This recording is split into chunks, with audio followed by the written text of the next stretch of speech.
Hey guys, so today we're looking at the Amazon Prime exclusive version of the Moto G4 Play. So here we go. So first of all, on this phone, this is an Amazon Prime exclusive, which means there's some ads on the lock screen.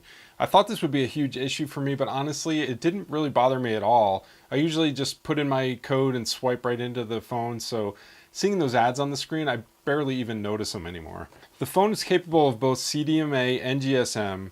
The size is kind of a refreshing 5.69 by 2.83 by 0.39 inches, and it's only about 4.83 ounces.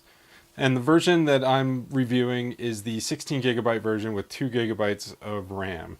So after using larger phones, I thought the phone size would be a little bit too small, but honestly the form factor is actually really refreshing, like I mentioned. It fits really well in the hand, fits in the pocket really well, and the screen is large enough to read clearly and not be too large that you can't manage it well. So on the front of the phone is the 5-inch IPS LCD screen with a 720p resolution and a pixel density of 294 ppi. Also on this front is the speaker grill, as well as the front-facing 5 megapixel selfie cam and the microphone port down at the bottom. Currently the phone has Marshmallow 6.0.1. Nougat is rumored for June, so we'll see what happens with that update. Going around the outside of the phone, the top sports a 3.5mm headphone jack. On the right side is the power button as well as the volume rocker. And on the bottom is the micro USB port. There's nothing on the right side. The right side's completely devoid of any buttons. The back is removable, giving you access to the SD card slot and the SIM slot and the 2800 milliamp per hour battery. The battery life on this phone is rated to last the entire day, and I have easily seen this in my personal usage. Also on the back is the camera, which is an 8 megapixel f-stop 2.2 camera with a video recording up to 1080p at 30 frames per second. The camera takes very clear pictures and the autofocus is very clear and accurate. The 1080p video is also very sharp and clear. It has that typical problem for a cell phone camera of transitioning from light to dark areas and back, but overall it does a great job.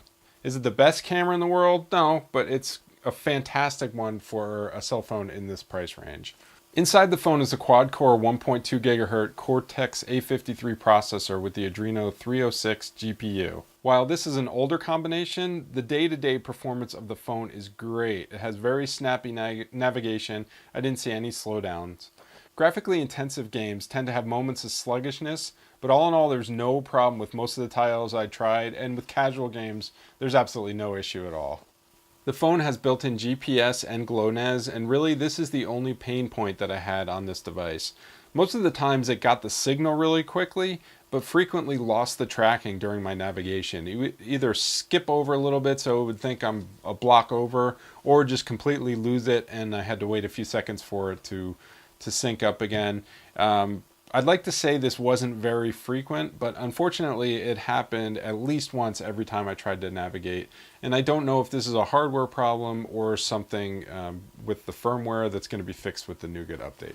All in all, guys, I would say this is a great phone for $99. If you can deal with those ads, which, like I mentioned, is really non-intrusive. It's on the lock screen, but you just blow past them and eventually it doesn't even feel like it's there. I didn't really see any ads on any other part of the operating system. The phone is a really solid performer with the exception of that GPS issue that I saw, and again, hopefully that'll be fixed with the Nougat update that's due out in about a month. So thanks for watching, guys. If you have any questions on this device or you have any ideas for future videos, please go ahead and leave those in the comments, and rate and subscribe so you get notified of my upcoming reviews and tutorial videos that I have planned. Thanks so much for watching, and I will see you next time.